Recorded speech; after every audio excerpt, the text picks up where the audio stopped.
Bonsoir à tous, je me présente déjà Valérie Spiès, membre du directoire de la Banque Neuflize OBC en charge de la clientèle. C'est vraiment avec une grande joie que nous vous accueillons ce soir au Jeu de Paume. Donc moi je tiens tout d'abord à vous remercier chaleureusement d'être là ici ce soir avec nous dans cet endroit emblématique et symbolique, très important pour nous puisque nous apportons historiquement notre soutien au Jeu de Paume, tout à fait en fait en lien avec notre politique de mécénat dédiée au rayonnement des arts visuels.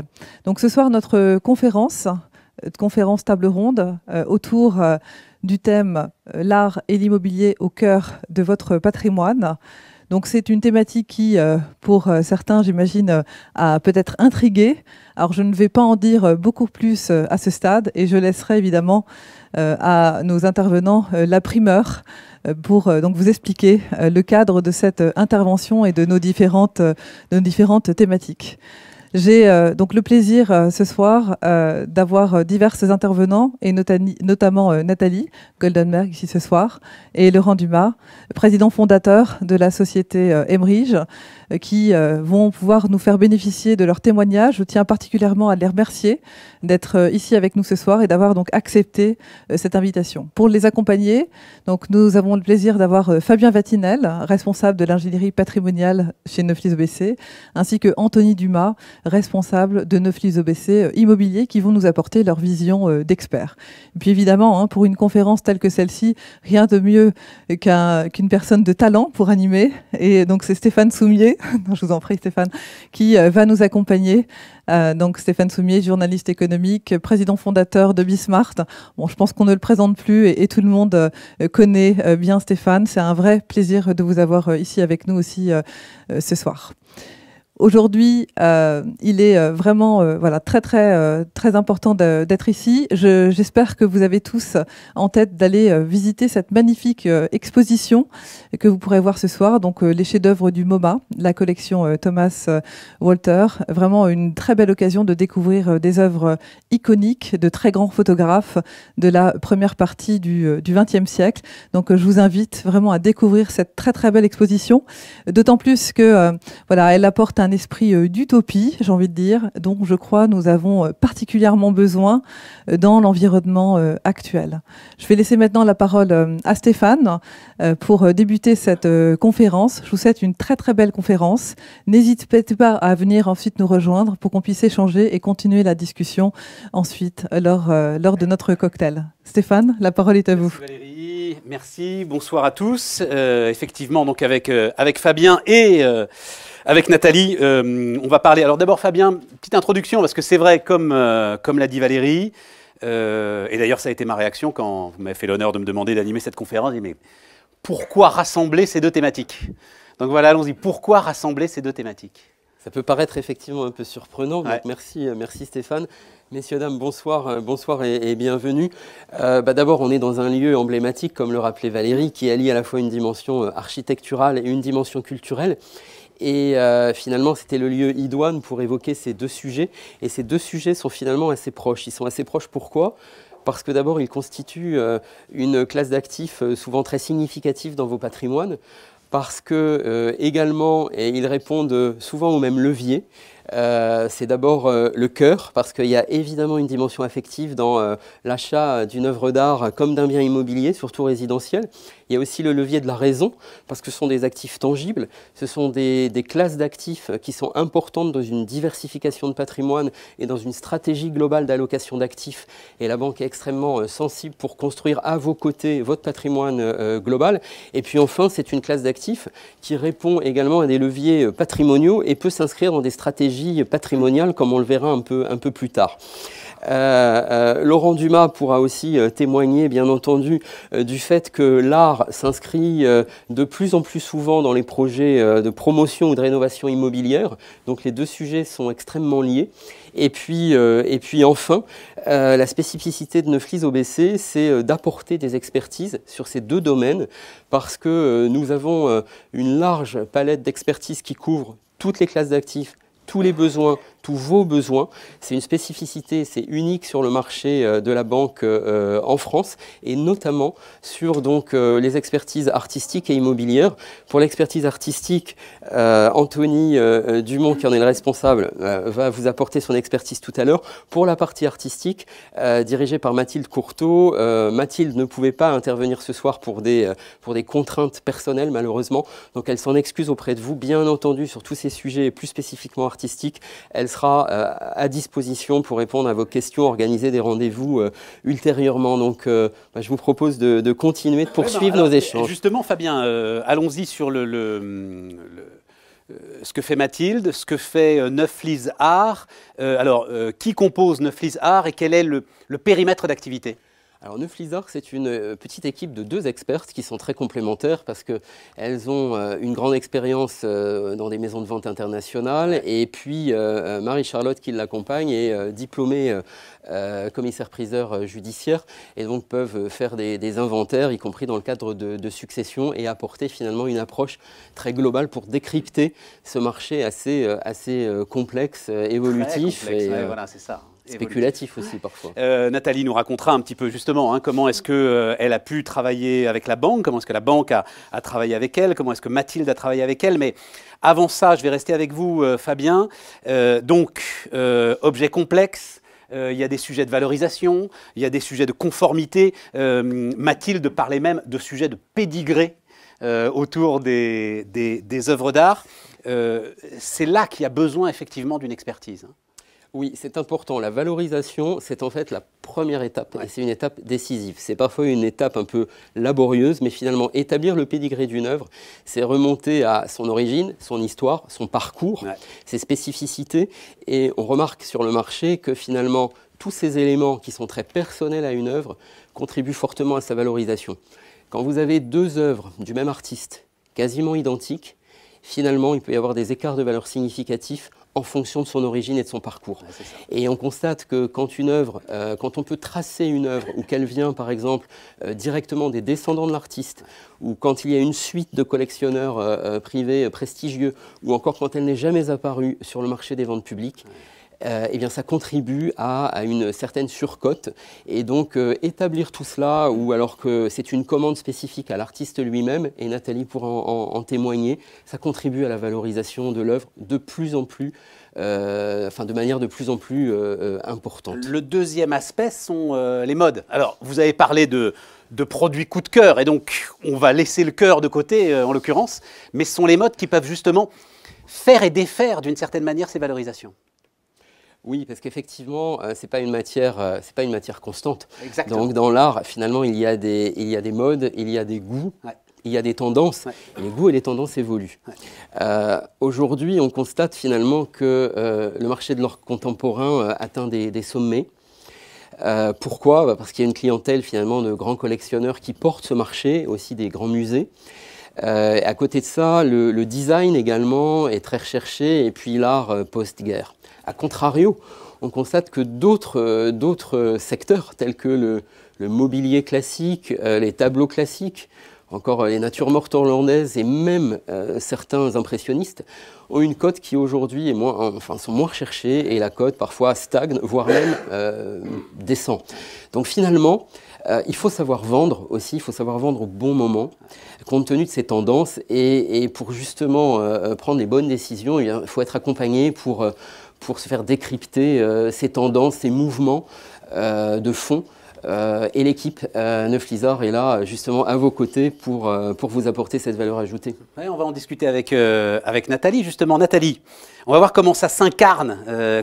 Alors, ce sujet de départ, et ça c'est important aussi, Fabien, juste un mot là-dessus, ce sujet de départ, c'est le cadre d'une stratégie patrimoniale globale, hein, c'est ça qui est important. Oui, moi j'en ai parlé à ma conseillère et qui nous a fait rencontrer, et on avait évoqué donc l'intégralité de mon patrimoine, et cette occasion j'ai rencontré Mathilde pour la partie artistique, je dirais, de mon patrimoine, et ça m'a permis de travailler avec elle, et c'était bien, c'est une réflexion d'ensemble, puisqu'il y avait, c'est vous aussi un juriste, c'est important d'avoir tout l'aspect fiscal, etc., qui joue en ces matières, et l'aspect pratique et je dirais aussi humain de Mathilde pour ma collection, qui était une collection essentiellement de meubles du XXe. Alors parlons-en justement, c'est des produits très spécifiques. C'est un produit très spécifique et qui était aussi un peu sentimental parce que c'était mon père qui l'avait acheté dans sa jeunesse, qui l'avait fait dessiner par un designer 20e, donc je peux dire le nom, c'est Jean Royer. Et donc je l'avais dans la famille, je l'avais conservé et je l'aimais, hein, voilà. Mais bon, avec les arbitrages, avec l'évolution, etc., il y a des choix à faire, hein, et des moments aussi peut-être pour vendre, parce que c'est vrai que Royer avait a une cote aujourd'hui, qu'on ne sait pas ce que ça sera demain. C'est pour ça que j'en ai discuté avec Mathilde. On a avancé sur ce dossier, donc en retrouvant tous les documents que j'avais conservés de mon père, donc sur tout ce qui avait été fait. Moi-même, j'étais collectionneuse, donc j'avais des choses aussi que je pouvais vendre. Et on a toujours chez soi plein d'objets, comme ça, de famille, etc., dont on se dit, ça a peut-être de la valeur, et puis ça vaut rien. Et faire une expertise globale de tout ce qu'on a aussi, ça permet de voir que des choses qu'on trouvait un peu sans valeur, un peu inutiles, et en fait, ça, c'est de la valeur, et des choses qu'on croyait où ça avait plus de valeur, ça n'en a pas.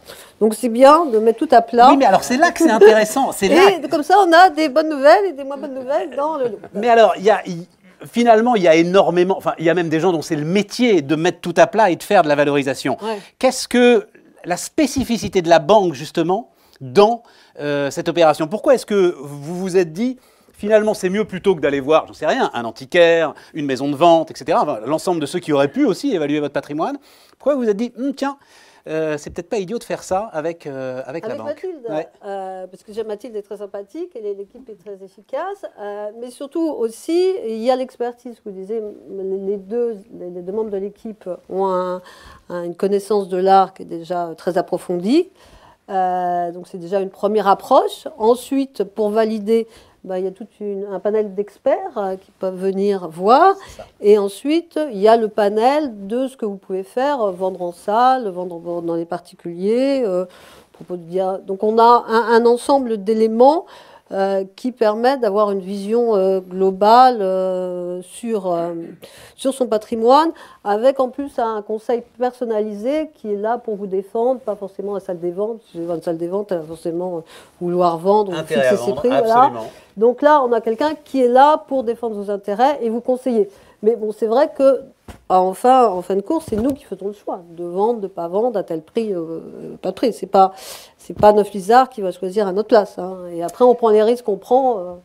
Oui, mais alors, Fabien, ça, c'est une dimension très importante qu'on retrouvera d'ailleurs avec l'immobilier. Je vais le présenter comme ça. Il n'y a pas le soupçon d'un conflit d'intérêts avec le client que peuvent avoir d'autres intermédiaires sur ces marchés de l'art et ces marchés de l'immobilier. C'est très juste, puisque finalement, on n'a pas plus d'intérêt à préconiser une vente publique ou une vente privée entre particuliers de gré à gré. Il y a une intermédiation, la force, la valeur ajoutée, je dirais, de l'équipe Neuf Lizard, c'est justement de déterminer, de vous éclairer pour choisir la bonne stratégie de vente. Et la bonne stratégie de vente, parfois, ça peut même aller jusqu'à ne pas vendre, si ce n'est pas le moment opportun.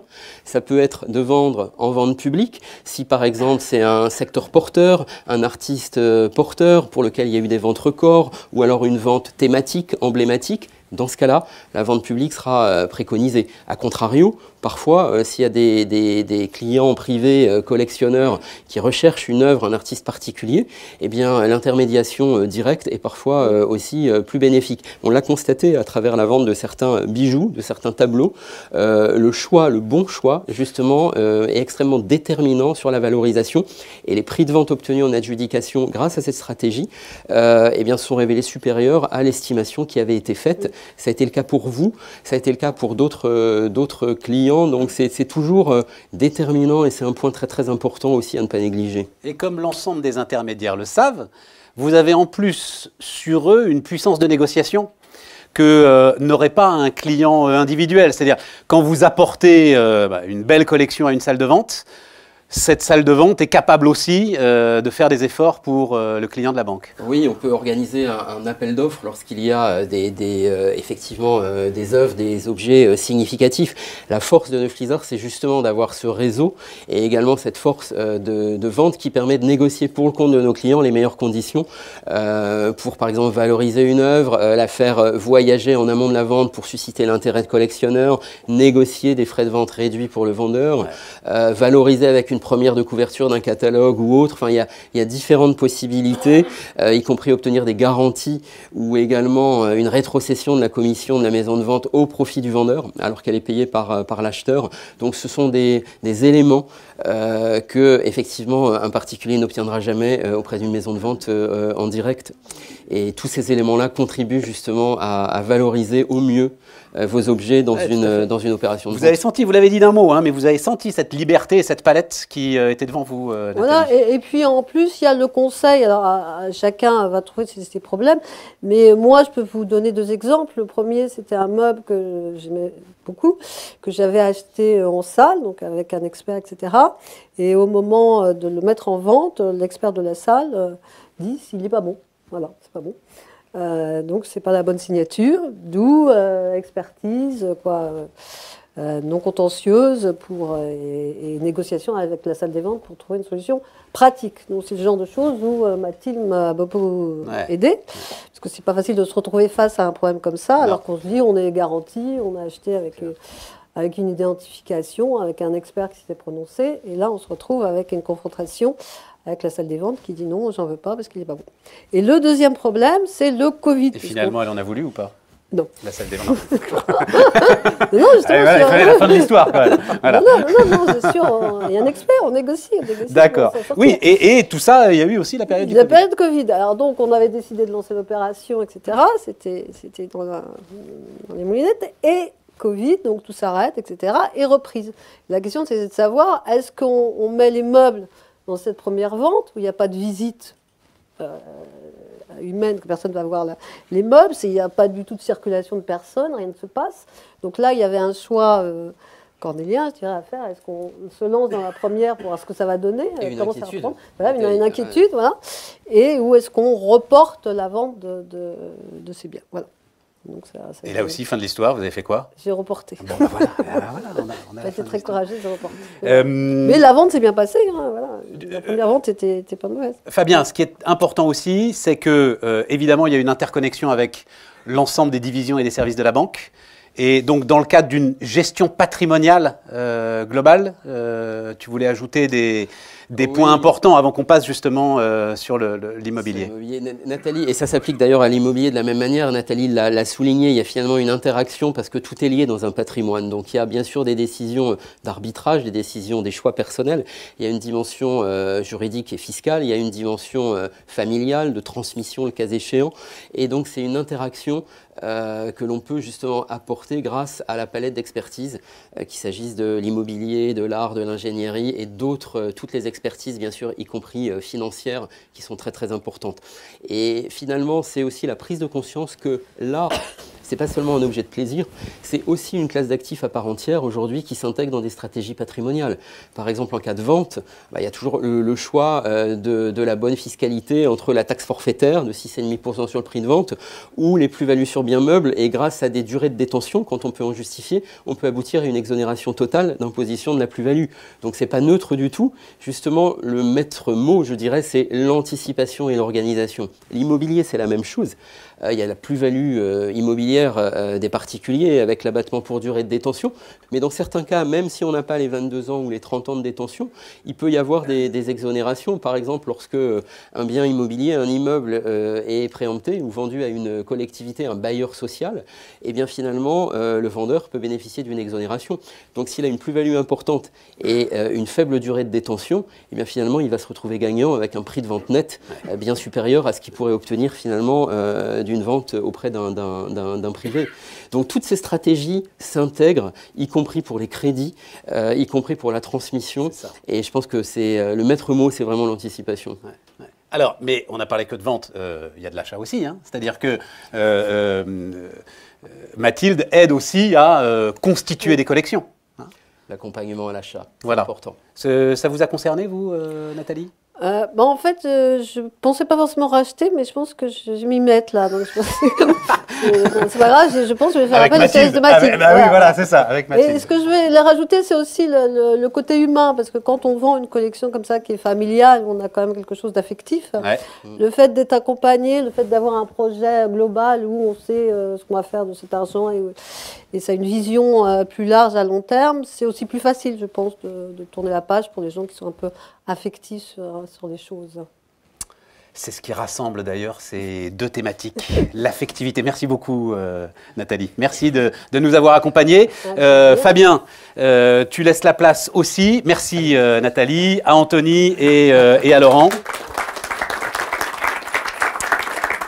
Anthony Dumont donc, et Laurent Dumas qui vont venir nous rejoindre. Voilà, mettez-vous là, Laurent, donc promoteur, président fondateur d'Emerige, et Anthony Dumont, donc en charge de cette thématique. Alors, immobilière, on parle de biens de prestige, hein, évidemment, quand on parle de stratégie patrimoniale.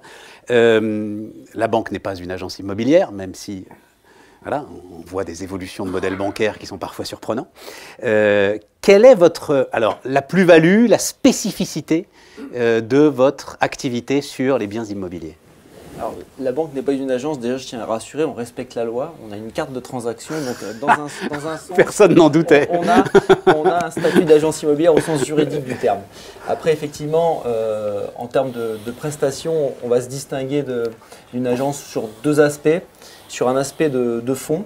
Alors évidemment, l'immobilier de prestige fait partie de notre activité. Donc effectivement, on fait de la transaction sur de l'immobilier de prestige et ça, tout comme vous, je pense que la plupart des personnes ici trouvent, je dirais, quelque chose d'assez cohérent dans notre positionnement. Mais il ne faut pas oublier aussi qu'on est en accompagnement des clients sur les biens professionnels. Il faut rappeler aussi le modèle de la banque, qui est une banque qui est dédiée aux clients privés, aux dirigeants d'entreprise, donc entrepreneurs. Et donc on accompagne aussi nos clients dans le choix d'investissement immobilier qui peuvent être de la diversification patrimoniale, donc des murs de bureaux, des murs de commerce pour leur investissement propre, voire pour leurs biens même en tant qu'entrepreneurs, pour loger leurs salariés, leur entreprise, pour avoir des commerces, de la logistique. Hein, dans le digital, on a aussi des besoins de logistique et d'entrepôt. Donc on a ce côté qui nous différencie d'une agence, c'est-à-dire qu'on est très généraliste dans le suivi des problématiques immobilières de nos clients, à la fois, encore une fois, sur le prestige et sur tout l'aspect immobilier. Donc ça, c'est sur l'aspect, je dirais, du contenu. Et après, sur la méthodologie et la manière de travailler, on est dans une banque privée. Donc on fait vraiment de l'épicerie fine, de l'artisanat de haut de gamme. Donc on va vraiment approcher nos clients de manière personnelle. C'est-à-dire que comme pour l'art, on est deux personnes. Donc quand on travaille sur un dossier, c'est moi-même ou Émilie Meunier qui travaille avec moi dans l'immobilier qui va rencontrer le client. Si demain il y a une décision de cession, on sera là du début à la fin. On ne va pas déléguer à un collègue ou une potentiel partenaire, c'est vraiment quelque chose qui va aller jusqu'au bout. Et ensuite, on va aussi avoir quelque chose d'une approche très personnelle sur la valorisation. On parlait dans l'art du sujet de la valorisation. Dans l'immobilier, on va être très précis. On va avoir un discours qui parfois, alors dans l'immobilier, je pense que tout le monde dans la salle a été confronté au moment à un agent immobilier pour vendre son appartement, avec parfois une petite fuite en avant. A été confronté à un agent immobilier. Une fuite en avant sur toujours plus cher, parce que évidemment, il faut décrocher le mandat pour faire une transaction. Et ça, on est comme pour une agence, on a le même sujet. Nous, on va avoir un discours beaucoup plus réaliste et qu'on va essayer de poser les choses de manière très absolue, rationnelle auprès du client, en lui disant objectivement, votre bien vaut plutôt ce prix-là. Après, évidemment, si vous faites appel à nos services, c'est pour faire mieux. On va essayer d'aller chercher justement le bon client qui va vous payer la prime, qui va aller chercher la valorisation supérieure. Mais on part plutôt d'un prix tout à fait rationnel sur lequel on va se dire ce prix-là, si demain vous voulez le vendre, c'est vraiment ce prix de marché. Mais vous avez besoin de nous pour faire mieux et on va vous expliquer comment et avec notre méthodologie. Mais là, même chose, Anthony, c'est-à-dire comme on le disait avec l'art, il n'y a pas de soupçon de conflit d'intérêt. Toi, ton intérêt, c'est que le client reste au cœur de la banque et que son patrimoine soit le plus important possible. Voilà, globalement, c'est ça, aujourd'hui, l'intérêt du banquier. On a même un relatif parfait alignement d'intérêts. Voilà, exactement. Comme souvent, comme je le dis, notre objectif, c'est de vendre le plus cher pour que mon collègue banquier ait le plus de choses à faire. De capitaux à gérer. Exactement. Parce qu'encore une fois, l'activité de l'immobilier, c'est une activité qui est en complément de la vision patrimoniale complète du client, mais on reste une banque privée, donc notre métier principal, c'est la gestion d'actifs financiers. Donc effectivement, vendre des appartements pour amener des actifs pour être gérés par les banquiers qui savent très bien le faire, c'est notre métier. Après, il y a aussi un vrai sujet, c'est, on pourrait très bien dire, oui, vous n'êtes pas conflicté sur le côté d'amener de l'argent, mais par contre, vous êtes conflicté sur le fait de vouloir faire des transactions, comme peut l'être, je dirais, un actif financier, et de faire beaucoup d'opérations. Nous, on n'est pas conflicté parce que on a une vraie vision de diversification du patrimoine. C'est-à-dire que je mettrai au défi un client qui n'a absolument pas d'immobilier, que je lui dise, le seul bien que vous avez en immobilier, il faut absolument le vendre. Ça ne sera pas notre vision. C'est, vous devez avoir de l'immobilier, c'est une composante essentielle de votre patrimoine. C'est souvent votre résidence principale, mais ce ne l'est plus forcément tout le temps. Et puis c'est surtout à un moment un outil de diversification, encore une fois, pour du revenu complémentaire, pour de la capitalisation, pour des vision stratégique de la valorisation du foncier, etc. Et donc effectivement, nous, on ne vend pas pour vendre, on vend parce qu'à un moment, cet actif ne répond plus aux besoins du client. Cet actif aussi, comme dans l'art, est à maturité. Ouais. C'est une demande forte en ce moment, on a un bon marché pour ça. Le Covid, c'est les terrasses, les jardins. Donc effectivement, si on avait ce bien-là sur l'immobilier de commerce, c'est plutôt le digital, moins les boutiques. Donc il y a aussi cette évolution qu'on prend en compte dans les stratégies d'arbitrage. Et donc l'alignement d'intérêt, c'est de vendre au bon moment les actifs qui sont les plus recherchés. Laurent, comment est-ce que vous réagissez à cette première partie de débat? Moi, je vais vous parler de mon expérience comme client de la banque, parce que finalement, et j'ai eu affaire à ces différents services. Et dans l'art, historiquement, j'ai plutôt acheté, j'ai été extrêmement bien conseillé d'œuvres achetées il y a plus de 10 ans, dont vous parliez de la provenance et en effet du pédigré. Donc, ouais. Quand on s'adresse à Neuflize et quand on s'adresse au département art, on a avec les œuvres qui sont proposées une documentation qui est extrêmement précieuse et on ne s'en rend pas nécessairement compte au moment de l'achat parce qu'on trouve toujours ça de toute façon beaucoup trop cher. Mais finalement, avec le temps, on s'aperçoit qu'en effet, la comparaison qu'on peut faire de telle œuvre de tel artiste et peut être très significativement différente en fonction de la provenance. Et ça, la banque, et en l'occurrence cette banque qui est une banque spécialisée dans la gestion privée, est extrêmement précieuse dans le conseil qu'elle va vous donner. Pour l'immobilier et pour la relation art et immobilier, nous on a chez Emery, j'ai une particularité, c'est qu'on a inventé et qu'on a proposé à Fleur Pellerin quand elle était ministre de la Culture d'initier dans nos programmes un programme qui s'appelle Un immeuble, une œuvre, qui consiste à installer pour chaque immeuble construit une œuvre commandée à un artiste vivant sur le territoire qui a pour objet de soutenir la création en France et soutenir les artistes qui vivent sur notre territoire. Mais c'est pas tellement de ça dont je pense on parle aujourd'hui, c'est plutôt de l'immobilier haut de gamme. Et l'immobilier. Juste une question, c'est du pur mécénat ou ça valorise le bien immobilier? Ça donne en fait un label qui est délivré par le ministère de la Culture qui est le label Un immeuble, une œuvre, qui ne demande aucun avantage à l'État. Donc c'est entièrement financé par les privés qui engagent ces programmes-là. Il y a aujourd'hui une soixantaine de promoteurs. On est à plus de 500 œuvres installées sur l'ensemble du territoire. Donc c'est une action très très forte à la fois pour les usagers et pour les artistes. Ça a pour but, si vous voulez, de faciliter les échanges à l'heure où dans beaucoup d'endroits on s'engueule pour un rien, où les copropriétés sont parfois difficiles à gérer. La création artistique adoucit les mœurs. A cette façon de permettre en tous les cas un échange qui soit sur le beau, la création et autre chose que sur les peintures qui sont détériorées dans les couloirs des copropriétés. Et de ce point de vue-là, oui, je pense que l'art dans les immeubles et l'art dans l'immobilier a une vraie raison d'être et apporte une valeur. Donc, dans les immeubles que vous habitez sûrement, beaucoup d'entre vous, beaucoup d'immeubles de la fin du 19e et du début du 20e avait ce programme-là. Beaucoup d'artistes étaient sollicités pour ici installer des fresques, pour ici installer des sculptures, pour ici installer des peintures. On a un peu perdu tout ça entre 1900, disons, après-guerre jusqu'à nos jours. Ça revient. Et je pense que c'est important, en tous les cas, de préserver ce patrimoine-là. Revenons sur l'immobilier pur, Anthony. Comment est-ce que... Alors, parce que là aussi, on ne parle que de vente, mais il y a l'achat aussi. Il y a aussi du conseil à l'achat.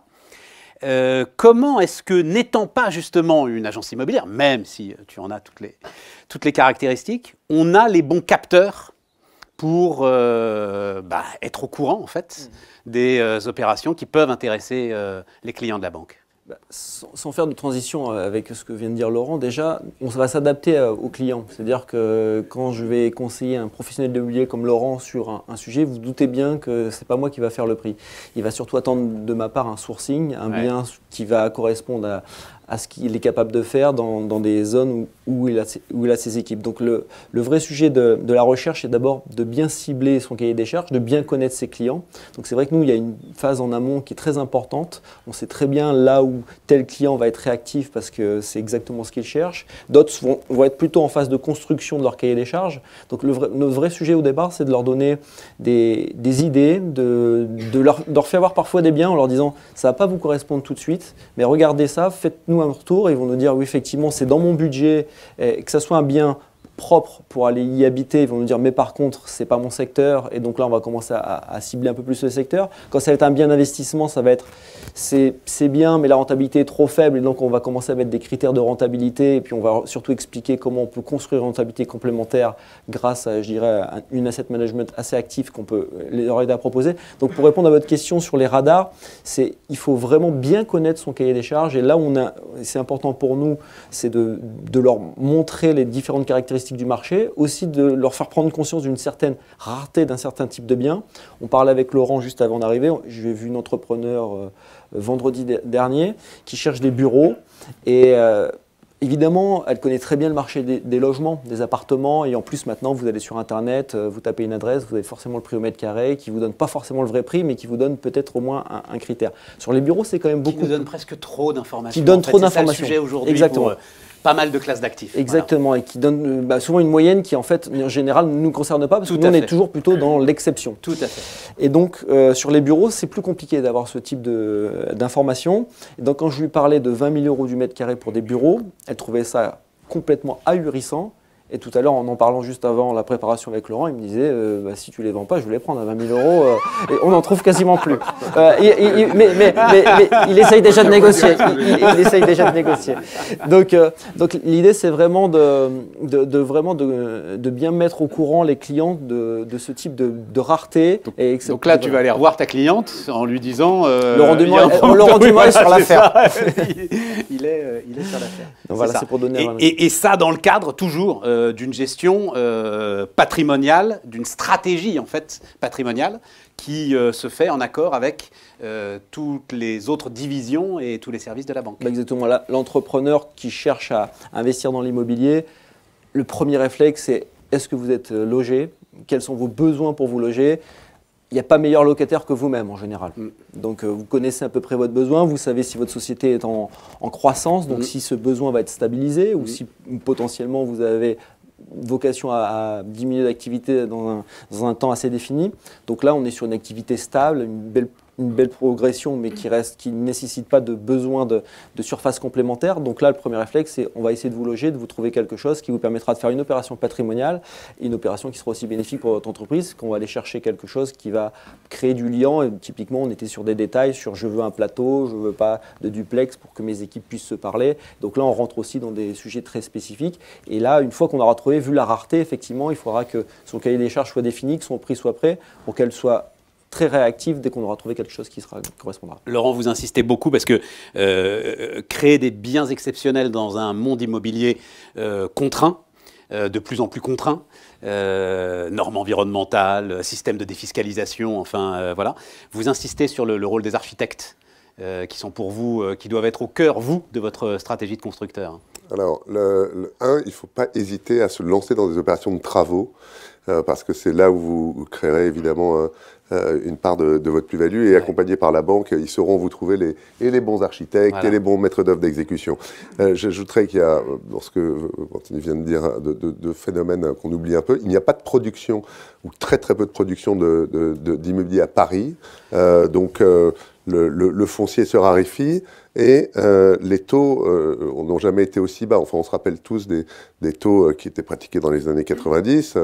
On est tellement loin de ça, et on a été très habitué à des taux très très bas, mais l'immobilier est un support qui est formidable pour le banquier, et donc la banque, à mon avis, sera prête à vous accompagner sur des leviers que vous n'imaginiez pas hier, au motif que les taux sont incroyablement bas. Et autant je pense que sur les œuvres d'art, c'est un très grand danger. J'en ai pas parlé avec les banquiers, hein, donc peut-être que je dis je fais une énorme gaffe, mais je pense que c'est un énorme danger que de s'endetter sur l'acquisition d'œuvres d'art, puis qui doivent être un achat, même si certains peuvent le faire de façon spéculative. C'est un achat plaisir, c'est un achat dont on doit profiter, et donc il ne doit pas y avoir d'emprunt là-dessus. Enfin, je trouve que ce serait dangereux de le faire. Autant sur l'immobilier, il y a des leviers absolument fantastiques, et en effet, l'immobilier doit pas s'arrêter à sa résidence principale, et il doit s'étendre évidemment à l'immobilier de loisirs, mais aussi à l'immobilier professionnel. Et les montages aujourd'hui qui sont offerts par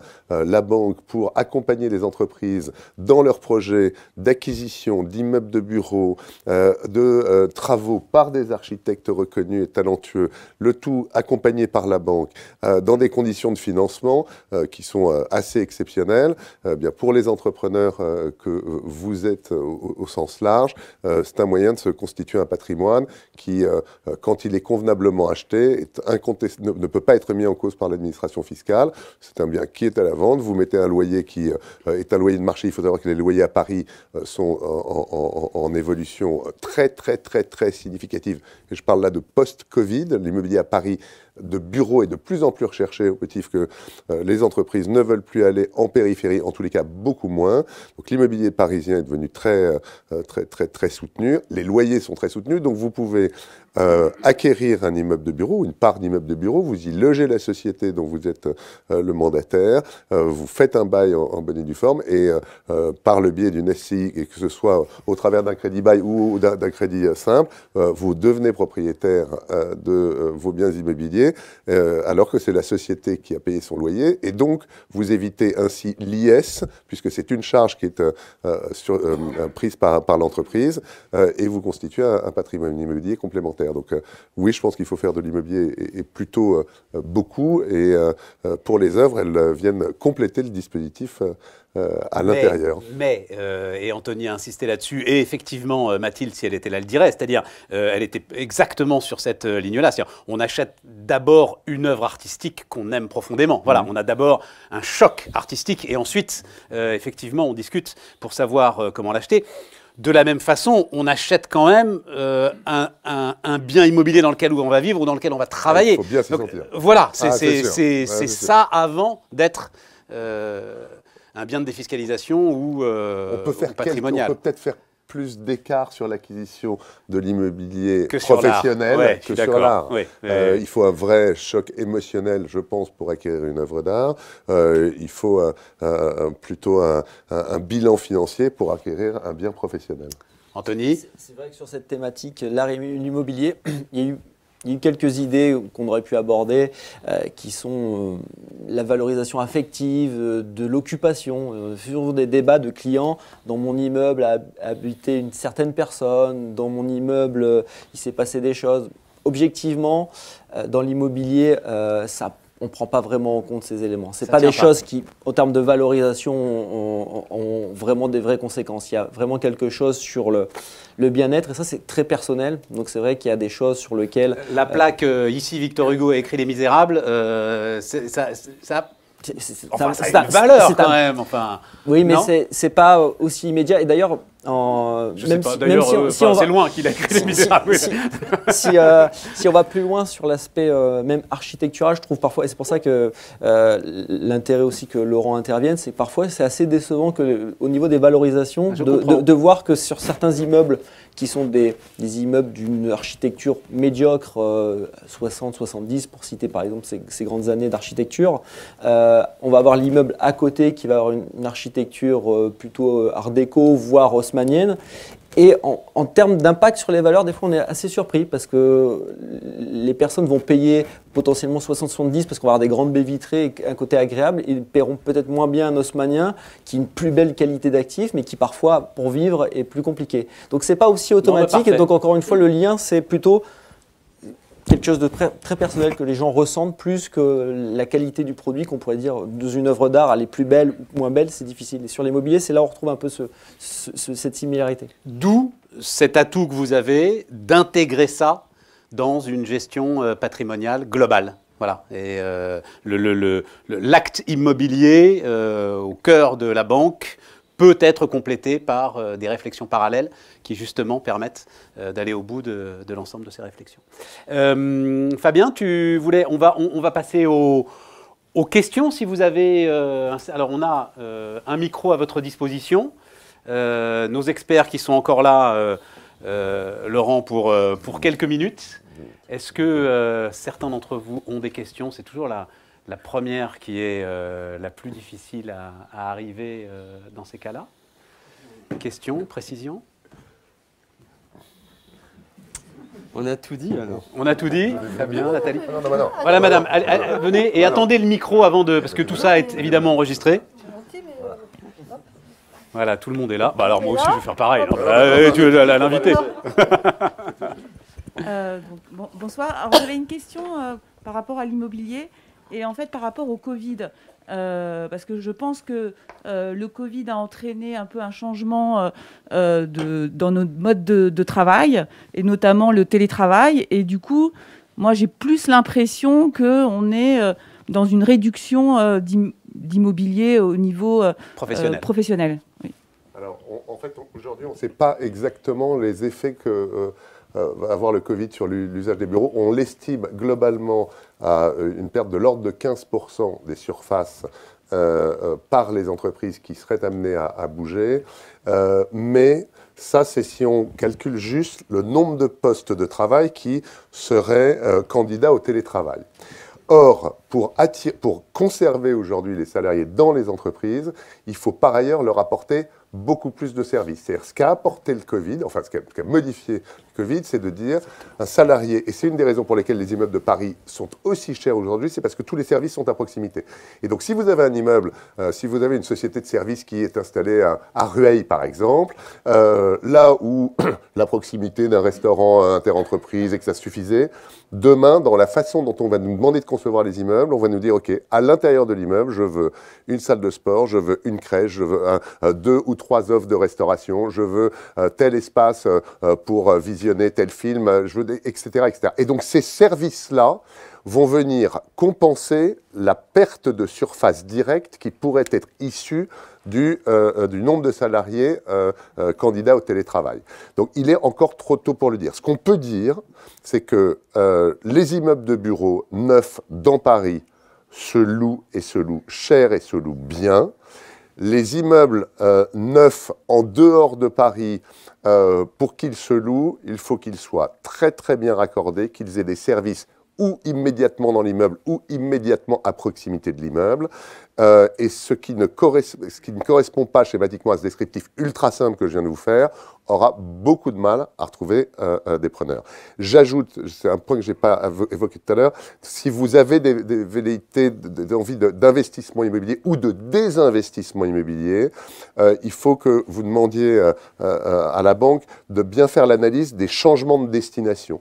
Il y a un très gros mouvement de fonds dont on parle depuis des années, nous on en fait depuis 1992, donc on connaît très très bien le marché qui est le marché de la transformation de bureaux en logement. C'est de nouveau un marché qui est assez actif, c'est de de nouveau un marché sur lequel les maires, qui, comme vous le savez, sont aujourd'hui très attaqués sur la densité, sur la construction, sur les chantiers, etc.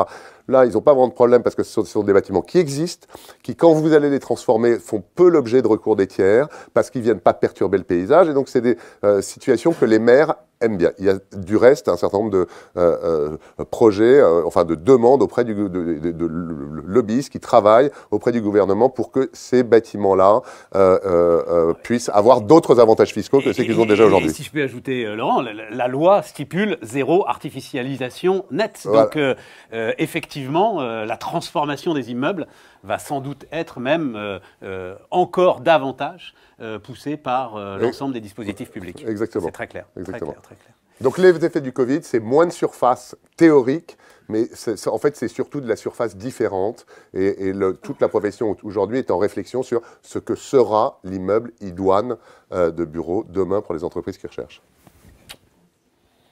Voilà une réponse précise. Une autre question ? Monsieur, attendez le micro. Je vais vous dire très simplement, c'est parce que tout cela est filmé.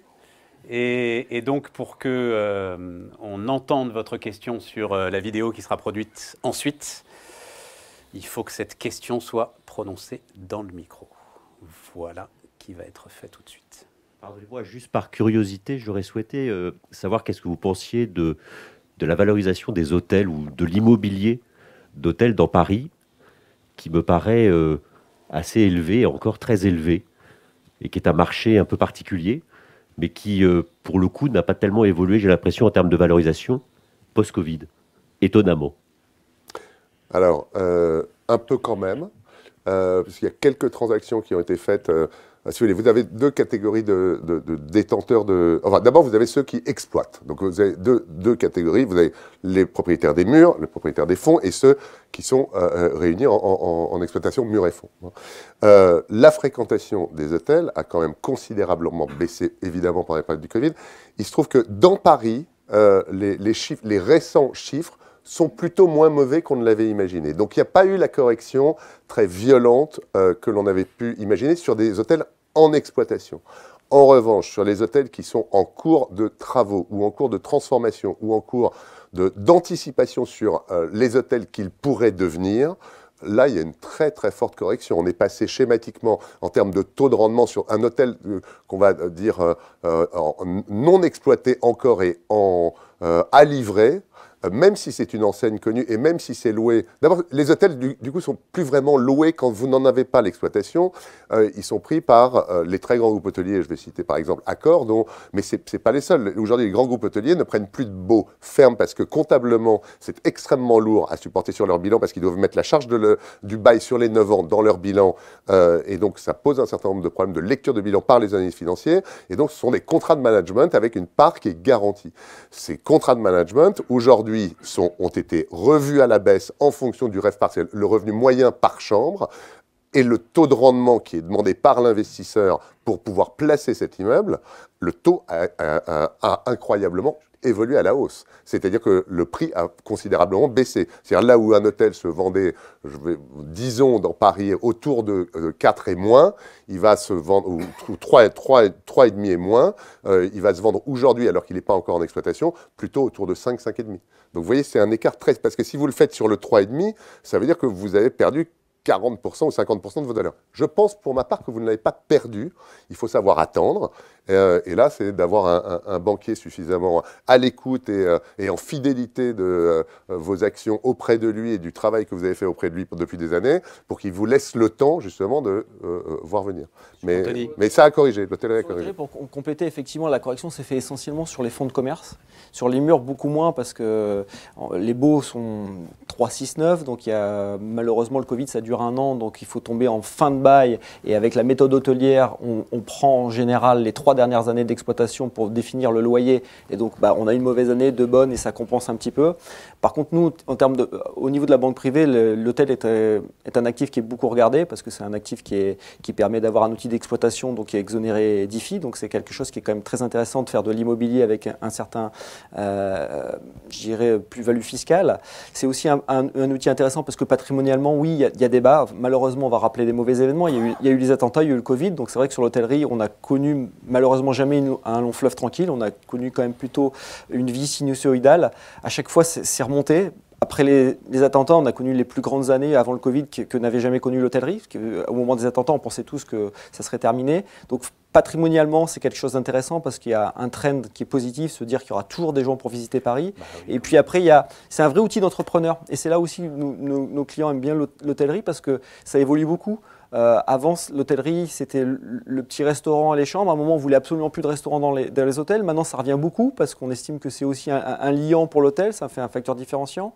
Puis au niveau de la réservation, maintenant, on digitalise beaucoup. On a des hôtels qui sont en train de se faire avec des sociétés qui lèvent beaucoup d'argent aux États-Unis, avec des systèmes de réservation complètement digitalisés où vous réduisez beaucoup votre part de personnel avec un niveau de digitalisation qui va faire qu'au niveau de vos charges d'exploitation, vous allez faire des gains.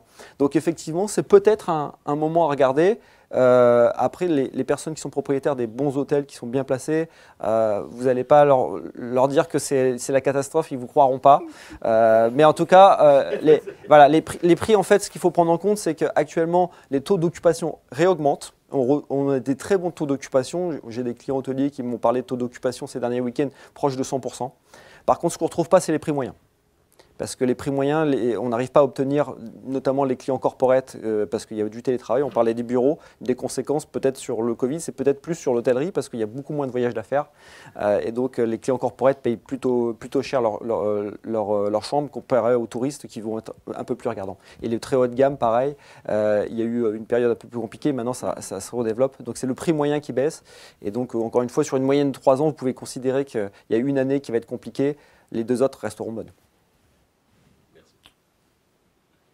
Réponse précise. Monsieur.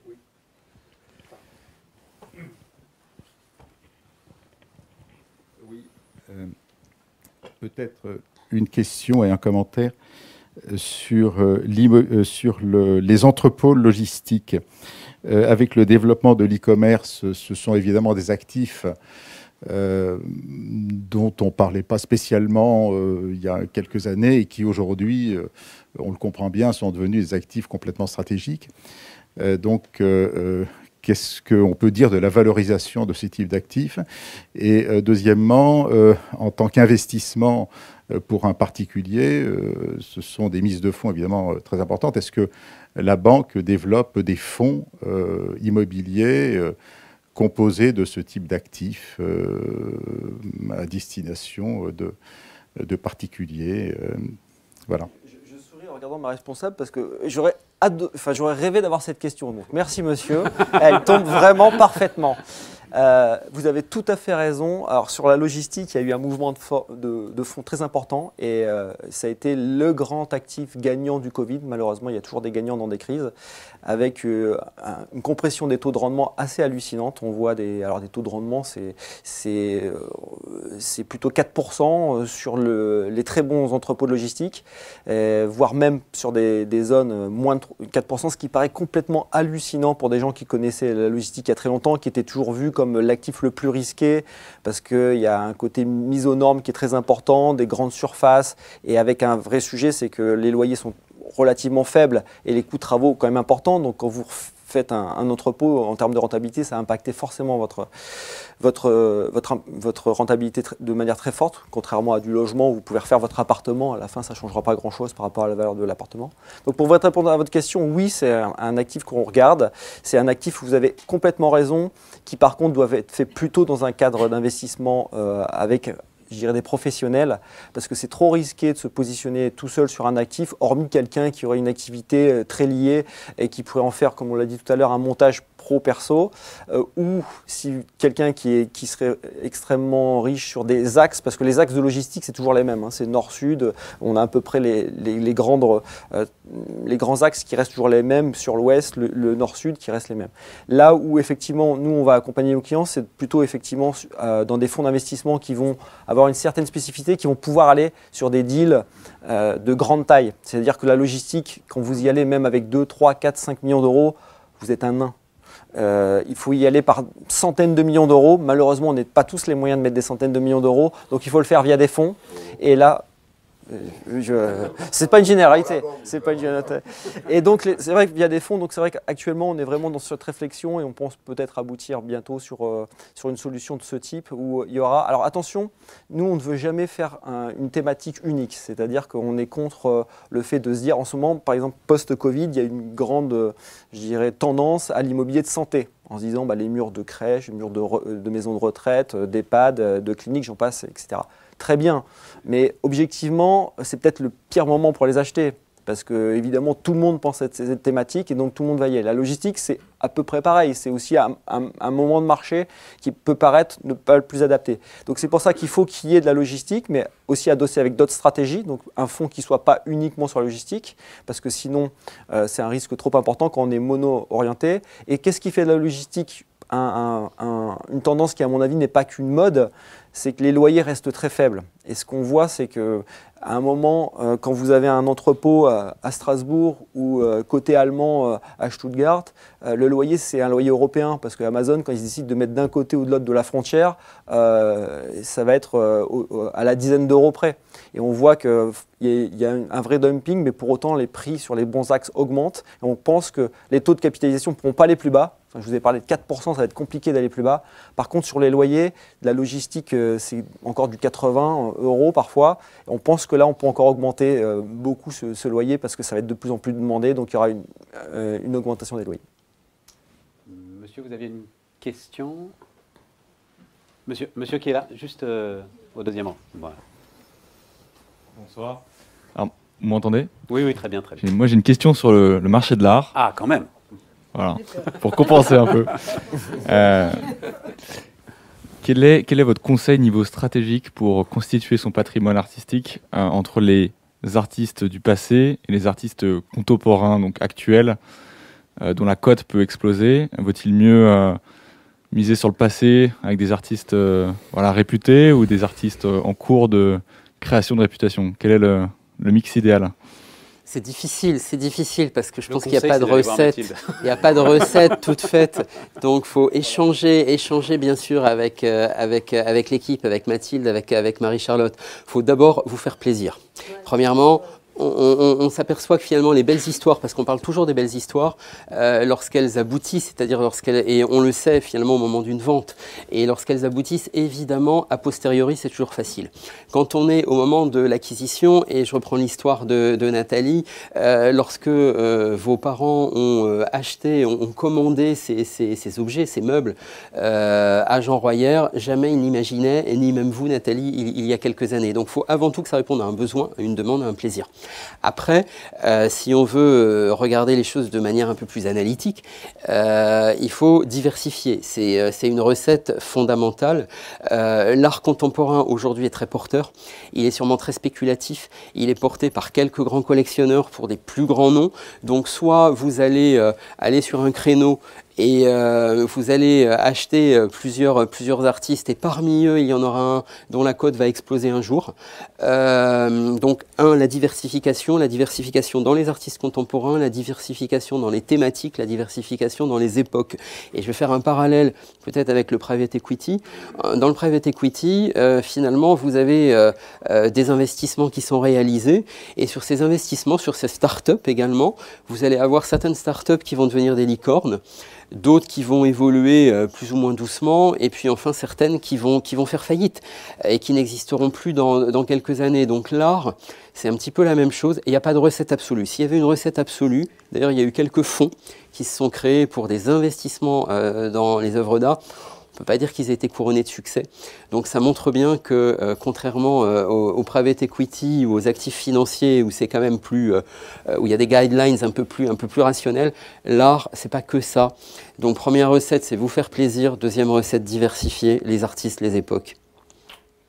Et surtout vous faire accompagner, voilà, parce que l'avantage avec Mathilde, Marie-Charlotte, on se recule. Ouais. Et avec ce recul, elles vont vous dire, ben voilà, y compris sur un artiste, il va avoir une époque, il va avoir une période qui va être plus recherchée, plus cotée que d'autres. Donc c'est échanger pour construire ça. Et si vous le voulez à tout prix, ce qui est légitime, elle saura vous obtenir le meilleur prix. En fait, voilà, c'est ça. Exactement. Voilà, et je voulais rebondir aussi sur un autre point que Laurent évoquait tout à l'heure, c'était le sujet du crédit. Donc effectivement, c'est un peu plus inconfortable peut-être d'adosser, enfin de financer à crédit des œuvres d'art par rapport à l'immobilier, c'est vrai. En revanche, ce dont on n'a pas toujours conscience, c'est que les œuvres d'art en tant que telles, surtout quand on a des objets, des tableaux d'une certaine valeur, peuvent eux-mêmes être adossés à des emprunts et servir de garantie. Et là, la banque a une expertise unique sur le marché, de par notre connaissance de l'écosystème du monde de l'art, c'est justement de pouvoir proposer des crédits à nos clients avec en garantie la prise d'œuvres d'art. C'est assez unique, évidemment on le fait dans le cadre d'une relation de confiance avec les clients, d'un panachage de garantie. Ça peut être des nantissements sur des actifs financiers, sur de l'immobilier pour partie et aussi sur des œuvres d'art. C'est une spécificité avec des possessions dans nos coffres ou même parfois sans des possessions et finalement ça montre que l'œuvre d'art c'est aussi un actif patrimonial qui peut être mobilisé pour des opérations patrimoniales de crédit. Parfait. Mesdames, Messieurs, plus d'autres questions? Eh ben, on vous remercie de votre attention. Voilà.